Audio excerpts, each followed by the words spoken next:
Assalamu alaikum, dear cadets. Today we will discuss our next lecture of the biology of class 9. Dear cadets, today we will start our next third chapter of the biology of class 9. Dear cadets, today we will get introduction of that chapter. Dear cadet,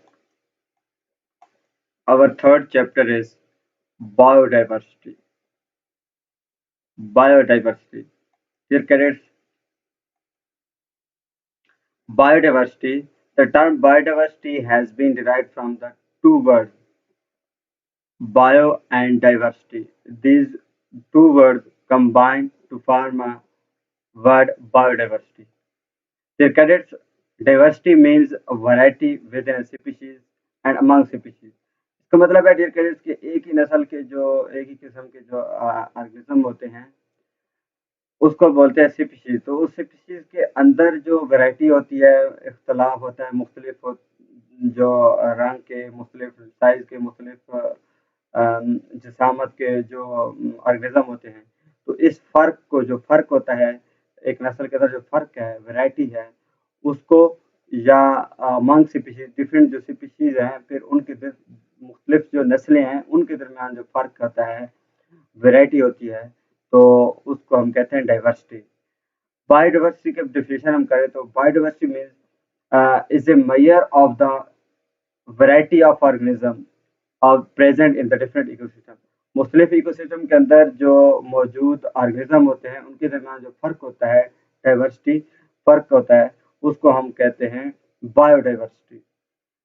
the diversity of the plants के लिए हम एक term flora भी use करते हैं, and animals के लिए हम एक टर्म यूज करते हैं fauna. In a region depends on climate, altitude, soils and the presence of the other species. Crickets,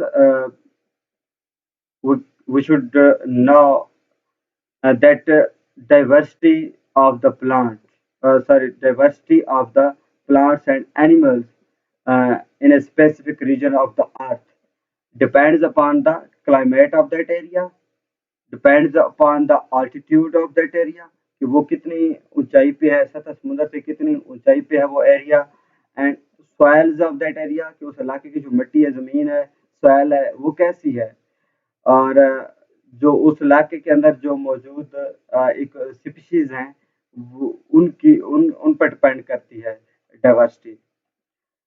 Dear cadets, biodiversity is not distributed evenly on Earth. ये जो अर्थ के ऊपर बायोडाइवर्सिटी है, जो डिस्ट्रीब्यूशन जो है ऑर्गेनिजम्स की, लिविंग थिंग्स की, वो बराबर नहीं है, कि हर जगह बराबर नहीं है।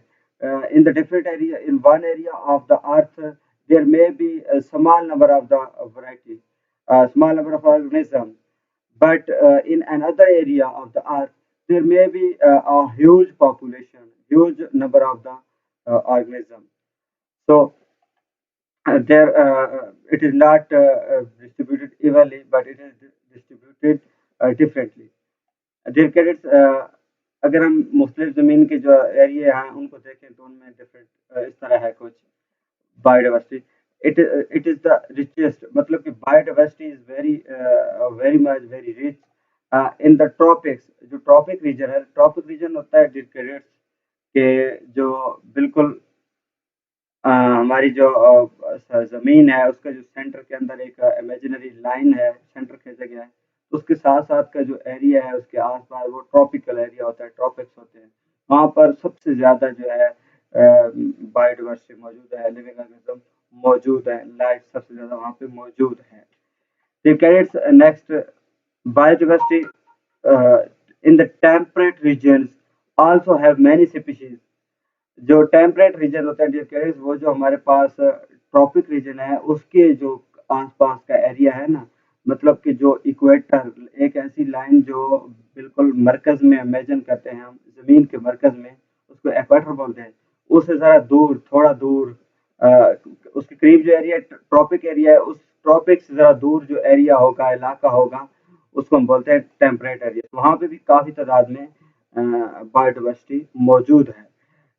लेकिन there are very few species in the polar region. Polar region means the ends of the earth, the edges of the earth, north and west edges of the earth.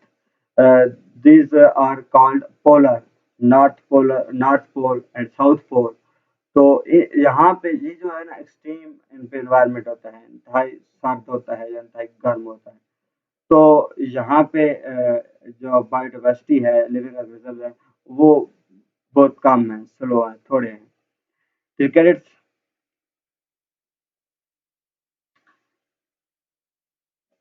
Biodiversity found on the earth today is the result of the 4 billion years of the evolution. Dear cadets, ये जो हमारे ज़मीन पर जो मौजूद है, living organism मौजूद है, जो लाइफ मौजूद है, दरअसल ये 4 अरब साल का जो अरसा गुजर चुका है, एवोल्यूशन हो चुकी है, तो उसका रिजल्ट है। 4000 साल से जो अंदाज़ा किया जाता है कि लाइफ 4000 पहले से मौजूद है, 4 अरब साल से पहले। The origin of the life is not well known to science. अभी तक साइंस को कोई खास अंदाजा नहीं है कि असल सोर्स क्या है। क्रिकेट्स लिमिटेड एविडेंस जो सजेस्ट किए जाते हैं that until 600 million years ago all life consisted of bacteria and similar unicellular organism. ये अंदाजा किया जाता है कि जो 600 मिलियन साल पहले ज़मीन पर जो है ना वो जो लाइफ मौजूद हुई थी, लेकिन वो किस शक्ल में बैक्टीरिया और इस तरह की जो यूनिसेलुलर ऑर्गेनिज्म है बैक्टीरिया की तरह के, उनकी शक्ल में मौजूद हुए थे। सबसे पहले जो लिविंग ऑर्गेनिज्म कंसिडर किए जाते हैं वो बैक्टीरिया किए जाते हैं। Crickets, now we will discuss the importance of the biodiversity. Crickets, biodiversity is very important for our life, for human being, for the living thing. Now, the biodiversity provides food for humans. It is a significant proportion of the drugs are derived directly or indirectly from the biological sources. हमें drugs मिलती हैं, food मिलती हैं, a wide range of industrial material, building material, fibers, dyes, resins, gum, gums, और इस तरह की raisin मतलब कि तेल वगैरह जो होते हैं ये चीज़ें, और डाइज कलर्स होते हैं, और एडहेसिव ऐसे मवाद, ऐसा मटेरियल जो चिपकाने के लिए इस्तेमाल होता है, रबर हमें मिलता है, ऑयल मिलते हैं। तो ये सारे हमें प्लांट से और इस तरह की चीज़ों से हमें मिलते हैं। तो ये बायोडाइवर्सिटी का फ़ायदा हुआ। Biodiversity plays important role in making and maintaining ecosystem. जो इकोसिस्टम होता है ना, उसको मेंटेन और उसको मज़ीद प्रमोट करने के लिए, उसको मज़ीद किसी एरिया के अंदर ज़्यादा मज़ीद बेहतरी लाने के लिए इकोसिस्टम के अंदर बायोडाइवर्सिटी बड़ा इंपॉर्टेंट रोल प्ले करती है। It plays a part in regulating the chemistry of our atmosphere and water supply. जिसके हमारी जो वाटर सप्लाई है हमारे उसके अंदर, और इसके अलावा जो हमारा जो एटमॉस्फेयर है, फिजा है, माहौल है, उसके अंदर उसकी जो कंपोजिशन है, उसकी जो बनावट है, उसके अंदर भी बायोडाइवर्सिटी का बड़ा इंपॉर्टेंट रोल है। Biodiversity is directly involved in recycling nutrients and providing fertile soil. लेकिन ये जो बायोडाइवर्सिटी का फायदा ये भी है ना कि ये इसकी वजह से रिसाइकलिंग चल रही होती है, मुख्तलिफ चीज़ें होती हैं वो यूटिलाइज होती हैं, कन्वर्ट हो जाती हैं किसी और शक्ल में, फिर वहाँ पे यूटिलाइज होकर कन्वर्ट होकर किसी और शक्ल में आ जाती हैं। इस तरह ये पूरे साइकिल चल रहे होते हैं इकोसिस्टम के अंदर।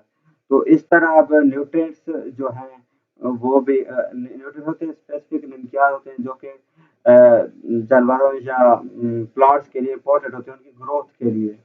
तो उनकी जो रिसाइकलिंग है, मतलब कि एक शक्ल से दूसरी शक्ल, दूसरी तीसरी, फिर मतलब काबिल इस्तेमाल बन जाते हैं वो। तो वो जब न्यूट्रिएंट्स रिसाइकल होते हैं तो फिर वो पहुंच जाते हैं, रिसाइकल होते होते ज़मीन के अंदर, जब ज़मीन के अंदर पहुंचते हैं तो वहाँ पे फर्टाइल मतलब कि वो ज़रख़ेज़ ज़मीन बन जाती है। तो ये बायोडाइवर्सिटी का इम्पोर्टेंट रोल है। Dear cadets,